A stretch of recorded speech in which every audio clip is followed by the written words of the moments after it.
pokok. Jadi suami yang sempilik itu nanti menyasar tu Pak. Mangga kikik ke orang rumah Pak. Menyasar tu. Nampaklah ibu kau menciluk Pak.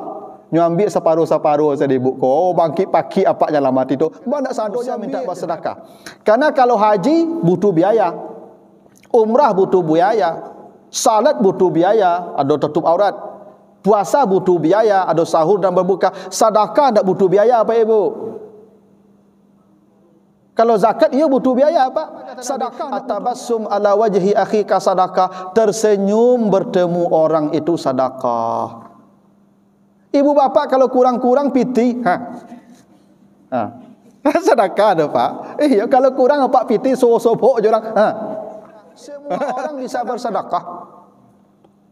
Bahkan kata Nabi, raf'ul hajari minat tarik, sedekah meminggirkan batu dari tengah jalan tu sedekah. Nampak batu di tengah jalan, apa berhenti, apa ambil kata pian. Lalu orang beko jonda 3 beranak, nyelindih batu tu pe ibu, tercelapaknya, patah-patahnya 3 beranak, luku-luku, rusak kendaraannya. Ndak sedekah Pak ibu kenyo tu? Sedekah tu Pak. Kau nampak bantang beton di tengah jalan tu Pak, polisi lalu nama itu. Oh itu apa? Mau hutang nama tu mah. Kalau meminggirkan batu itu sedekah, mangkek batu ke tengah jalan tu hutang tu kok jatuh orang beko. Tantak orang beko, tak niayu. Aku apa-apa mau polisi lalu di mengku rumah bongkar le. Itu. Iyalah. Tu apa buat polisi lalu mengku rumah tu, jalan tu milik orang banyak apa, dia milik apa gitu tu. Yo anak ketek-ketek banyak, ya masuk anak awak ke rumah, jago dah anak awak mah. Mah di jalan main anak tu. Kalau kau ambil polisi lalu, saya buat saketik-saketik tapi banyak supaya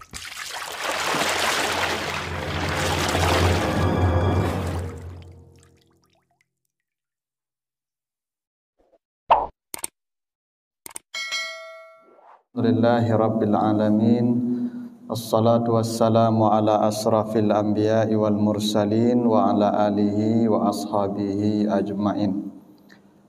Bapak, ibu-ibu, kaum muslimin, jamaah subuh yang dimuliakan Allah, kembali kita bersyukur kepada Allah atas segala karunia-Nya. Salawat dan salam untuk Nabi kita Muhammad sallallahu alaihi wasallam. Bapak ibu yang saya muliakan, pagi ini kita akan bahas surat Al-Waqi'ah ayat 83 sampai 85. Kita baca ayatnya. A'udzubillahi minasyaitonirrajim. Falaula iza balagatil hulkum wa antum hina izin tanzurun wa nahnu akrabu ilaihi minkum walakin la tubsirun. Jikalau ketika nyawa telah sampai ke tenggorokan dan kamu ketika itu melihat mereka dan kami lebih dekat kepadanya dari kamu, tetapi kamu tidak bisa melihat ketika itu. Itu artinya surat Al-Waqi'ah ayat 83 sampai 85. Ayat ini Bapak Ibu menjelaskan tentang keadaan yang akan dialami manusia pada proses sakaratul maut. Jadi kata Allah, ketika seseorang menghadapi proses sakaratul maut dan kita berkumpul duduk dekatnya melepas kepergiannya. Kan begitu biasanya Bapak Ibu ya. Kalau keluarga kita hendak meninggal, bapak, ibu atau siapapun, lalu kita duduk ya di sekitar dia ya untuk melepas kepergian dia. Saat kamu duduk dekat dia itu, kata Allah, ada petugas-petugas kami yang lebih dekat lagi dari kamu yang duduk kepadanya. Tetapi kamu tidak melihat. Walakinlah tubsirun. Jadi kata Allah, ketika kita menghadapi proses kematian itu, Ibu, ada banyak kejadian, banyak peristiwa yang kita hadapi, yang orang di sekitar kita tidak melihat apa yang sedang kita hadapi. Karena ketika itu kita tidak melihat lagi dengan mata ain, mata kepala kita. Tapi kita melihat ketika itu dengan mata basirah namanya. Jadi ketika itu Bapak Ibu, kita menghadapi banyak kejadian, banyak peristiwa, tapi orang-orang di sekitar kita tidak bisa menyaksikan apa yang sedang kita alami itu. Nah, dalam Al-Quran Bapak Ibu, Allah menceritakan atau menjelaskan ada beberapa peristiwa itu yang kita alami dan orang lain tidak melihat apa yang sedang kita alami itu. Apa di antaranya? Pertama disebutkan di surat Qaf ayat 22. Surat Qaf ayat 22. Kata Allah, "Walaqad kunta fi ghaflatin min haza fakashafna anka ghita'aka fabasarukal yauma hadid." Sungguh kamu masih lalai daripada kebaikan-kebaikan, hingga ketika kematian datang kami bukakan semua yang kamu lalaikan itu, dan ketika itu pandanganmu begitu tajam, kata Allah. Jadi saat ketika kita mati itu Bapak Ibu, semua amal-amal yang kita luput, yang kita tidak kerjakan padahal kita punya kesempatan mengerjakannya, ketika itu semua pahalanya diperlihatkan Allah kepada kita. Allah bukakan fakashafna, ya, kami bukakan anka, kami bukakan itu semua untukmu. Apa yang kamu lalaikan itu dibukakan Allah, dan ketika itulah baru mata kita melihat apa yang harusnya kita peroleh andai kita tidak meninggalkannya. Jadi semua amal-amal yang kita kerjakan ini akan diperlihatkan pahalanya di waktu itu. Sekarang pahala ini tidak tampak, Pak. Tidak tampak. Sehingga kadang kita tidak merasa rugi kalau itu amal itu tinggal, padahal pahalanya besar. Misalnya beginilah, ada hadis Sahih Bukhari, rakaatul fajri khairum minad dunya wa ma fiha. Siapa yang mengerjakan salat 2 rakaat di waktu fajar sunat, setelah azan subuh dia salat 2 rakaat sebelum salat subuh, maka dia telah mendapatkan nilai lebih, ya, daripada dunia dan isinya. Kan besar tu Pak, cuma tidak tampak. Allah tutup sekarang itu. Kalau tampak, saya yakin kalau nampak pahala tu Pak, 2 rakaat di waktu fajar itu, saya yakin semua orang tidur di masjid agar tidak lewat azan subuh nanti. Ya. Cuman sayang ditutupkan Allah sekarang, masih ditutupi Allah, tidak ditampakkan oleh Allah. Nanti pada waktu sakratul maut baru ditampakkan nih. Andai kau melakukan ini, nih dapatnya ini.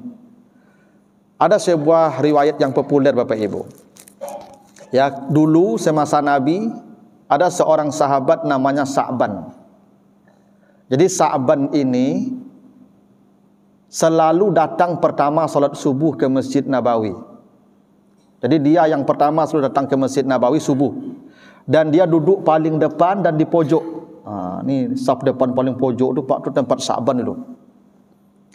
Dan Nabi hafal betul tu Sa'ban tu kalau subuh selalu yang pertama datang dan duduknya di pojok. Begitu terus tu. Sampai suatu kali di subuh hari Nabi datang dan tak melihat Sa'ban ada di ujung.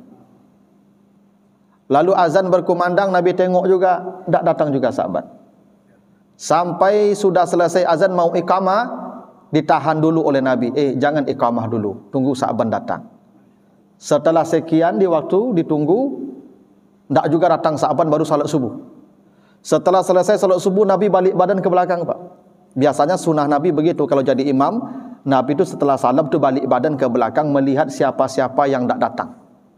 Karena imam itu seperti panglima Pak. Kalau ada pasukan hilang harus dicari itu Pak. Itu maka Nabi itu tanya, si anu siapa ke mana?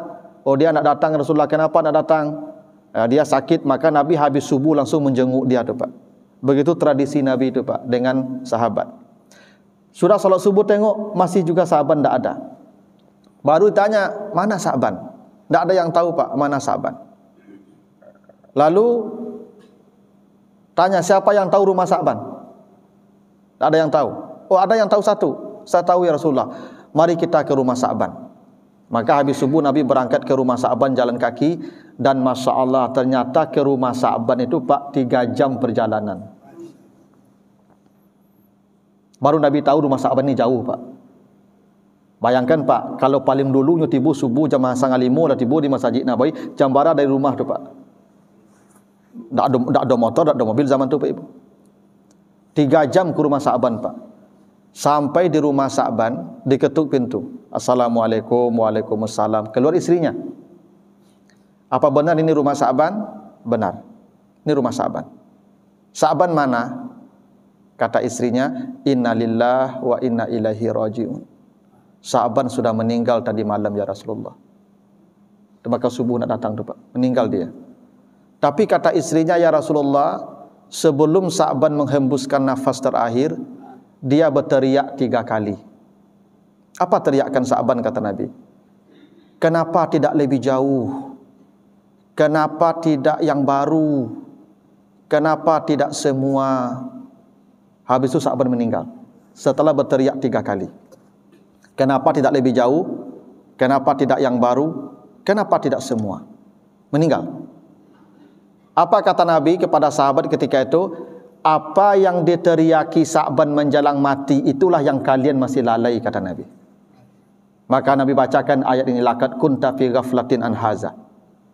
Kamu masih lalai dari ini, dan pada waktunya Allah bukakan apa yang kamu lalaikan itu. Ternyata Bapak Ibu, ketika Sa'ban akan mati itu, pertama diperlihatkan pahala setiap langkah kakinya ke masjid itu, Pak. Setiap langkah kaki itu diperlihatkan pahalanya, Pak. Sampai langkah terakhir 3 jam di rumahnya, Pak. Sampai langkah terakhir diperlihatkan kepadanya, stop. Sa'ban berteriak, kenapa tidak lebih jauh? Kenapa ada 4 jam saya ke sana? Kenapa tidak 5 jam jarak rumah saya ke masjid? Bayangkan, Pak, Sa'ban yang 3 jam saja berjalan ke masjid masih menyesal menjelang mati. Apalagi kita yang jarak rumahnya cuma 2 menit, 3 menit, tidak datang ke masjid, seperti apa sesal kita dari itu, Pak. Sa'ban yang berjalan 3 jam saja dari rumahnya ke masjid, datang paling awal, masih menyesali kenapa rumahnya tidak lebih jauh. Karena diperlihatkan setiap langkah kaki itu yang kata Nabi, likulli khutwatin yaktuha ajru sanatin siyamuha wa qiyamuha. Setiap satu langkah kakinya disetarakan pahala setahun salat malamnya, setahun puasa sunatnya. Baru Sa'ban berteriak, kenapa tidak lebih jauh? Itu ketika akan mati ditampakkan. Lalu suatu kali Sa'ban itu pernah lewat menjelang subuh itu ke masjid, menemui seorang gelandangan yang sedang kedinginan, menggigil di musim dingin. Lalu Sa'ban punya jaket beberapa lapis. Bapak Ibu, kalau ke negara Arab tu, kalau musim dingin taluk selapi jaketnya lupa. Maka Sa'ban melihat orang kedinginan itu, dibukanya jaket yang paling luar. Jaket luarku lusuh, Pak. Jaket lama. Yang baru ada di dalam. Sa'ban kemudian memberikan jaketnya satu kepada yang kedinginan dan berlalu. Ternyata menjelang mati, Pak, diperlihatkan pahala dia memberikan jaket itu. Bukan main pahalanya, Pak. Tapi diperlihatkan pahala anda yang baru dia berikan, maka pahalanya ini. Maka Sa'ban berteriak, ba kondak nen baru. Bayangkan, Pak, orang yang sudah bersedekah pun masih menyesal menjelang akan mati itu, Pak. Ba kondak yang baru. Tadi, Pak, kan lalu kati diang tu, Pak. Ada 5, padahal di Sakua ada yang 2, ada yang 5, ada yang 10, ada yang 50, ada yang 100 ya. Pada masuk tadi yang 5.000, ada yang 10.000. Nanti menyasar tu mengakodak dan 100 gitu, Pak. Yang memberi pun masih menyesal, Pak, apalagi yang tak memberi. Ketika diperlihatkan fakashafna anka ghita'aka, ketika dibukakan tu pahala. Lalu suatu hari Sa'ban pernah akan makan roti, Pak. Dia makan roti, ada roti dengan susu. Datang pengemis minta-minta. Dikasihlah, dia awak lun makan lah, dikasih separuh untuk pengemis, separuh untuk kita, separuh susu untuk pengemis, separuh untuk kita. Menjelang mati, Pak, ditampakkan pahala waktu memberi itu, Pak. Pahala roti dan susu yang dikasih itu tampakkan, Pak. Tapi ditampakkan pula andai semua diberikan segini pahalanya. Maka Sa'ban berteriak, kenapa tidak semua? Ini, Pak, akan kita hadapi semua, Pak. Semua manusia akan menyesali dirinya waktu akan mati. Ketika dia punya kesempatan untuk berbuat baik dan itu dia lepaskan padahal dia mampu, mau, bisa, dia akan menyesali itu waktu mati itu, Pak. Kok yang datang subuh tadi, Pak, yang pulang sudah assalamualaikum, Pak, tidak dengan ceramah, lo kok mati lagi ni kok, Pak, menyasar gadang. Untung lebih dulu duduk sekolah dengan ceramah, kok mati tak menyasar lah. Cayalah, Pak. Dan pulang subuh gini kok mati lagi ni kok, Pak, menyasar gadang. Cayalah kamu. Manga kau nak duduk ambo itu, Pak. Cayalah kamu, caya, Pak. Dan itu terjadi, kata Allah begitu. Yang kamu lalai-lalaikan itu, yang kamu tinggalkan itu, nanti akan diperlihatkan pahalanya andai kamu lakukan ini. Nih ha. Maka ketika itu manusia berteriak menyesali dirinya, kenapa tidak ini? Tuh. Jadi ketika akan mati itu Allah tampakkan pahala-pahala, Pak. Termasuk dosa-dosa juga. Pahala ditampakkan Allah. Andai kamu melakukan ini. Semua ditampakkan Allah. Kecuali yang kita tidak mampu karena kita sakit misalnya. Atau musafir, itu tidak tuh Pak. Itu tidak akan menyesal kita tuh. Karena memang kita diberi uzur untuk tidak. Tapi yang kita punya kesempatan, punya waktu, kita melepaskan itu. Nah tuh, waktu akan mati itu berteriak tuh Pak. Ketika dibukakan pahala untuk kita. Itu yang pertama. Yang orang lain tidak melihat, hanya kita yang melihat.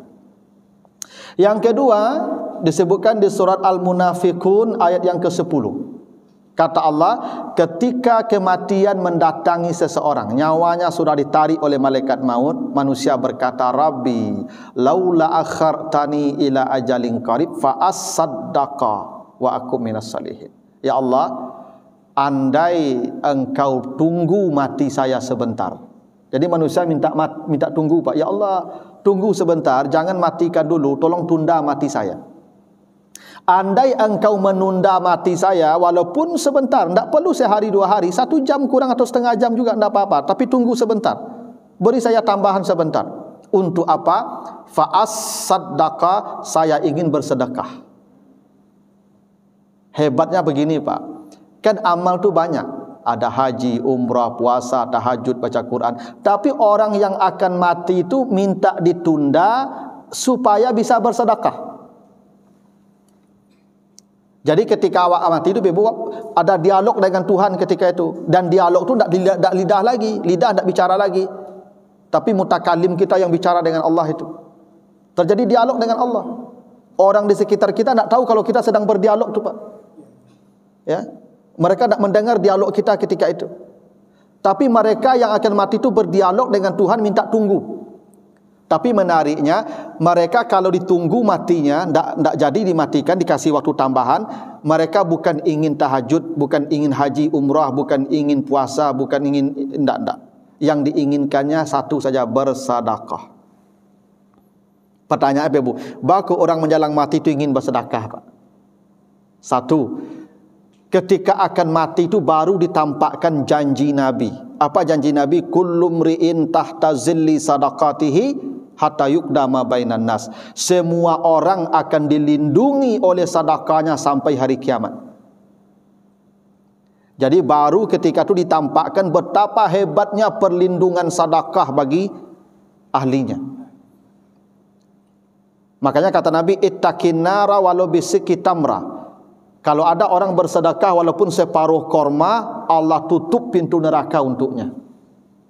Bukan 1.000 rupiah Pak, separuh korma akan ditutup pintu neraka. Betapa hebatnya sedekah ini. Dan ketika itu baru manusia tahu betul-betul hebat sedekah ini Pak. Itu maka yang paling diinginkan manusia itu bersedekah Pak. Ada cerita, Ibu kok cerita Ibu ya. Jangan tanya lo batu indah cerita. Ya kan guru ambo pernah baca cerita untuk memotivasi sedekah. Jadi kata guru ambo dulu suami menyuruh istrinya membeli martabak. Beli martabak yo. Ambo teragak martabak. Tu suami pergi ke raja ditinggallah piti beli martabak. Yo pailah isteri ke pasar beli martabak. Kata, lah di bali martabak tiba dah ke rumah datang pengemis.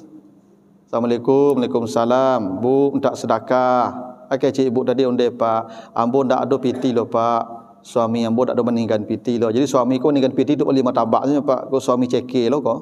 Ya tu beli martabak warna lo piti tinggalnya Pak. Ya. Udahlah. Yang adu ibunya. Yo martabak ciknya Pak. Anak ba lo martabak saya ibu ciknya. Ko ngotot tu kang pengemis ko Pak. De ibu ko mencari pengemis ko. Ya sudahlah. Jaga saya martabak tu Pak. Siang pulang suaminya lah jadi beli martabak tadi lain kecil. Mana martabak tu? Itulah dah tadi menjalang ambo masuk rumah tiba pengemis ibu ambo mencari nya tu ambo bagian saya merok martabak udah tadi berang suaminya ibu nyolapak langsung istri ko. Suruh lekane lapak mati langsung. Itu Pak. Ya dulu kan tak ada olah TKP lah Pak. Tak ada lo bagi otopsi bagi lah udahlah. Dah mati dimandikan, dikafankan, disolatkan, dikuburkan. Setelah dikuburkan orang juga datang malaikat mungkar nangkir. Tanya malaikat, ma rabbuki? antuk sibuknya terjawab dia lah. Amal mungkin keteknya. Ma imamuki dak terjawab lah Pak. Antuk sibuknya. Ya, ma nabiyuki dak terjawab jalan Pak labang ki sugah malaikat Pak nyog gugu di malaikat ko Pak. Nyo lampang di malaikat ko. Ndak kanai lo Pak. Nyo tokok celai indak jo kanai lo Pak. 3 kali nyo tokok di malaikat ko ndak kanai lo. Kilonya martabak tadi mambek Pak. Tuh hebatnya martabak tu Pak. Jadi tapi ibu-ibu jangan salah paham lo. Oh rancak balik martabak saya serakah awak rancak naman ni malaikat besok nak itu makasih je tu. Betapa sedekah itu melindungi manusia. Bapak Ibu kalau baca nanti surat Al-Insan ayat 8 sampai 12 surat Al-Insan, kata Allah inna nakhafu mir rabbina yauman abusan kamtarira. Besok di padang mahsyar manusia akan berdiri dalam wajah yang pucat pasi masam. Kenapa? 50.000 tahun berdiri dalam suasana yang panas dan mengerikan itu. 50.000 tahun berdiri Pak. Panasnya Masya Allah. Menyiringi 50.000 tahun dia menahan angin. Tapi kata Allah Pak, walaqahum nadratau wa surura. Ada orang yang wajahnya cerah, wajahnya riang, tidak ada panas, tidak ada susah, tidak ada haus. Apa amal mereka Pak ketika di dunia ini yang diselamatkan di padang mahsyar itu? Wa yut'imuna at-ta'ama ala hubbihi miskina wa yatima wa asira. Di dunia suka memberi makan orang. Jadi kalau ada orang suku magi makan Pak, dia yang pertama Pak, magi makanan. Maka Nabi Ibrahim itu diceritakan Pak dalam kitab Ihya Ulumuddin, itu Nabi Ibrahim tidak pernah tidur di malam hari kecuali sudah memberi makan 10 sampai 100 orang. Memberi makan itu tidak mesti harus mengundang orang ke rumah, beli roti 10 bagi. Ya, boleh onde-onde 10 bagi. 10 orang dia sudah kasih makan baru dia tidur Pak. Itu Ibrahim tu. Karena begitu hebatnya pahala memberi makan orang. Jadi apa-apa ibu kok ada kawan sama makan lontong di lapau sobok bayan. Aman Pak. Kadang ada kawan ko Pak tiok makan di lapau kudian tahu tagak. Salah lon tagak kawan lon tagak lo nyale. Kadang kawan lon tagak nyampe ke WC lo. Barak kadang palo Pak magi makan. Jadi manusia ketika akan mati itu Pak yang diinginkannya bukan tahajud, bukan baca Quran, sedekah. Karena sedekah itu amal yang paling menyelamatkan manusia sampai ke akhirat kelak. Percayalah Bapak Ibu kamu. Ya. Itu kenapa Hindun ketika mengadu ke Nabi, ya Rasulullah inna Aba Sufyan rajulun sahih, suami ambu Abu Sufyan kiki simpili magi belanjo. Karena sedekah yang paling hebat tu ke isteri Pak. Nabi pernah bertanya, ya Rasulullah indid dananir, saya punya banyak uang nih. Kepada siapa saya mau bersedekah? Kata Nabi, ibda biman ta'ul, bersedekahlah ke istrimu. Jadi sedekah yang paling hebat tu ke istri Pak. Itu sedekah yang paling hebat. Kadang-kadang ada apa aku ibu minta belanja yang serenge panjang. Kawan yang traktir tahu tiap hari itu. Ya payah mati ya Pak nanti itu besok tu. Ya. Apa nih kiki ke ibu ke istri itu payah mati besok tu. Ya, maka perintah Nabi ke Hindun apa? Ketika Hindun mengadu suami yang kikir memberi nafkah aku simpili, kata Nabi khuzi mayakfik, ciloklah. Cilok. Mencuri itu bukan mencuri, mengambil paksa sedekahnya tu. Nanti bapak yang ibu mencuri di rumah tu Pak, dicari ibu mencilok tu besok kapak tu ketika mati tu. Ketika mati nampak ibu mencilok piti apa, kecap pak menjalang mati, manga ndak sadonya cilok dulu. Percayalah Pak kamu. Apa kan biar ibu mencilok piti tak? Besok ketika kamu mati Pak dipacalian ibu mencilok piti itu Pak, kiranya separuhnya ambilnya Pak. Kecap pak menjalang mati itu Pak, kau ndak sadonya, Pak. Cali apa percaya kamu?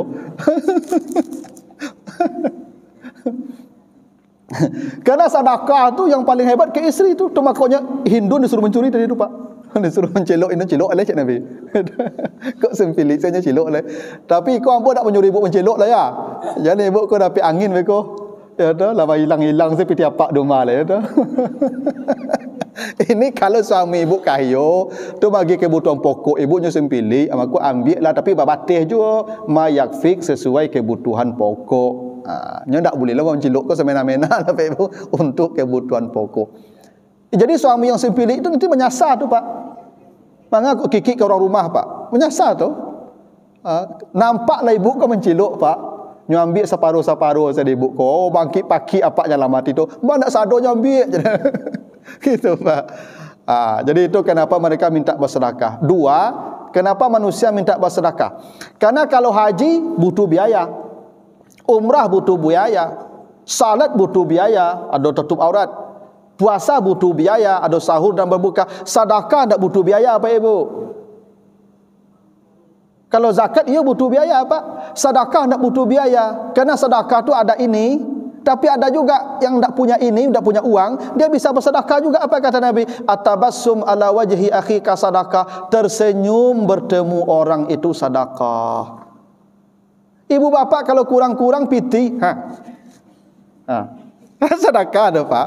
Kalau kurang Pak piti so-sobok je orang. Sedekah. Baralah kamu rasa sedekah Pak. Maka ibu-ibu jangan ngambuk-ngambuk ya di rumah tu. Ya tu. Senyum. Senyum tu sedekah Pak. Senang tak hati orang ibu kalau mencari ibu senyum? Sedekah tu mah. Sedekah tu artinya yang membuat orang merasa nyaman, tenang, senang. Ibu kalau diagi orang piti senang tak orang diagi piti tu? Ayo, ibu kalau senyum senang, sama sedekah tu Pak. Kan murah bersedekah tu Pak. Tu maka orang tu minta bersedekah hingga orang miskin pun bisa bersedekah. Jadi sedekah ni bukan milik orang kaya, semua orang bisa bersedekah. Bahkan kata Nabi, raf'ul hajari minat tarik, sedekah meminggirkan batu dari tengah jalan tu sedekah. Nampak batu di tengah jalan, apa berhenti, apa ambil katapian sedekah. Bakok sedekah Ustaz. Lalu orang beko jonda 3 beranak, nyelindih batu tu ibu, tercelapaknya, patah-patahnya 3 beranak, luku-luku, rusak kendaraannya. Ndak sedekah Pak ibu kenyo tu? Sedekah tu Pak. Kau nampak paku di jalan katapian sedekah. Meminggirkan batu itu sedekah tu Pak. Ada kawan Pak nyobantang beton di tengah jalan tu Pak, polisi lalu nama itu. Oh itu apa? Mau hutang nama tu mah. Kalau meminggirkan batu itu sedekah, mangkek batu ke tengah jalan tu hutang tu kok jatuh orang beko. Tantak orang beko, taniayu orang kendaraan orang beko, apa membayi besok mah, hutang nama kurang lalu tu mah. Aku apa-apa polisi lalu di mengku rumah bongkar leh. Itu. Iyalah. Tu apa buat polisi lalu mengku rumah tu, jalan tu milik orang banyak, apa dia milik apa gitu tu. Yo anak ketek-ketek banyak, ya masuk dan awak ke rumah jago dah anak awak mah. Mah di jalan main anak tu. Kalau kau buat polisi lalu, saya buat saketek-saketek tapi banyak supaya orang marem. Kan tujuan Pak marem tu. Ndak maniayu orang lo, ku buat tinggi Pak tahan tak orang lalu situ. Sampai kadang jatuh ke orang lewat situ. Tak zalim nama itu. Maka Pak bongkar lah polisi lalu opak tu lah. Ganti yang pendek. Pada opak bayar hutang di akhirat. Meminggirkan batu itu sedekah. Kan murah sedekah tu. Hingga kata Nabi al-amru bil ma'ruf sedekah. Bapak ibu majak orang kena elok siapa mengirim WA misalnya kan ke jamaah. Ya pagi ini ada kajian bersama ustaz ini, itu yang mengirim WA tu pahalanya tanggung kadang lupa sedekah tu mah. Murah sedekahnya Pak Ibu. Hingga mendatangi istrimu sedekah. Sahabat bertanya, Rasulullah, mendatangi istri sedekah? Iya, kalau engkau mendatangi perempuan yang bukan istri berdosa anak, ya berpahala tu, maka sedekah tu. Mana murah sedekah tu Pak. Maka itulah alasannya kenapa menjelang mati manusia minta bersedekah. Itu. Dan itulah yang kita tidak melihat. Nah, yang ketiga, keempat kita cepat saja, 2 menit saja saya jelaskan. Yang ketiga disebutkan di surat Fussilat ayat 30. Fussilat 30. Ketika manusia hendak mati, turun para malaikat. Untuk apa malaikat turun? La khaufun apa kata malaikat, alla takhafu wa la tahzanu wa abshiru bil jannati allati kuntum tu'adun. Ada para malaikat turun Bapak Ibu menghibur orang ini dan memperlihatkan sorga kepadanya. Masya Allah Pak.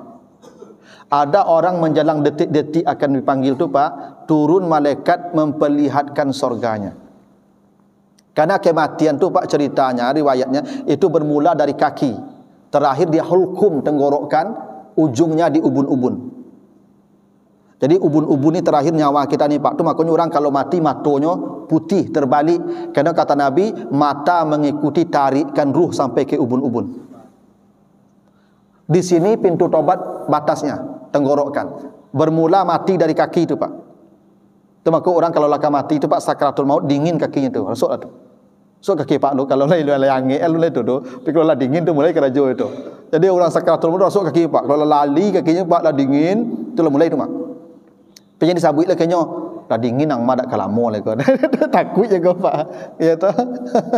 Mulai dari kaki itu, Pak. Ketika malaikat maut datang ke kaki, kaki menolak, jangan di sini kata kaki, karena kaki ini dipakai berjalan ke rumah-rumah Allah, bersalat berjamaah, mendengarkan taklim ayat-ayat Allah. Kaki menolak, Pak. Disebutnya amal-amalnya. Datang malaikat mengadu ke Tuhan, ya Tuhan, tak mau dia. Datang tempat lain, tangan pun menolak dengan amal-amalnya. Semua menolak, kata Allah, bawakan gambar surganya. Itulah wa absyiru bil jannah. Ada orang akan mati itu, Pak, melihat surganya. Ketika itulah dia ditarik dan dia tak tahu kalau dia sudah mati. Tapi siapa mereka, kata Allah, innal ladzina qalu rabbunallah tsumastaqamu. Orang beriman yang istiqamah dalam satu amal. Dia punya amal yang tak putus-putus sampai mati. Ada amalnya satu tak putus sampai mati. Itu yang merasakan mati yang indah dan diperlihatkan surga menjelang matinya, dan kita tak melihat surga yang dia lihat. Tapi yang keempat disebutkan di surat Al-Anfal ayat 50. Al-Anfal 50. Ketika orang akan mati itu ada pula malaikat turun. Walau tara iz yatawaffal ladzina kafaru al malaikatu yadribuna wujuhahum wa adbarahum. Ketika akan mati para malaikat turun menampar-nampar wajahnya. Masya Allah Bapak Ibu ya. Ada orang ketika akan mati itu ditampar-tampar malaikat, kita tidak melihat dia sedang kena tampar, Pak. Kita tidak melihat kalau dia sedang ditampar, pada kata Allah dia sedang ditampar malaikat. Dan itu mati yang sangat mengerikan, Pak. Kalau ada malaikat turun menampar-nampar wajah kita dan kita tidak melihat. Siapa mereka? Walau tara iz yatawaffal ladzina kafaru, orang kafir, ahli maksiat, banyak dosa, tidak bertobat menjelang mati, maka kematiannya mengerikan, Pak. Malaikat turun menampar-namparnya. Inilah di antara kejadian-kejadian yang kata Allah, walakin la tubsirun. Kamu yang duduk dekat dia yang akan mati itu tidak melihat apa yang sedang diperlihatkan padanya. Hanya kita yang melihat. Beruntung Allah informasikan kepada kita, Bapak Ibu, supaya kita bersiap, karena ini pasti akan kita hadapi. Pasti. Tinggal jangan sampai kita menjadi orang yang menyesal ketika kematian sudah datang. Nah, begitulah Bapak Ibu ya. Ya, mudah-mudahan ada manfaatnya. Lebih kurang mohon maaf. Subhanakallahumma wa bihamdika asyhadu an la ilaha illa anta astaghfiruka wa atubu ilaika. Wassalamualaikum warahmatullahi wabarakatuh.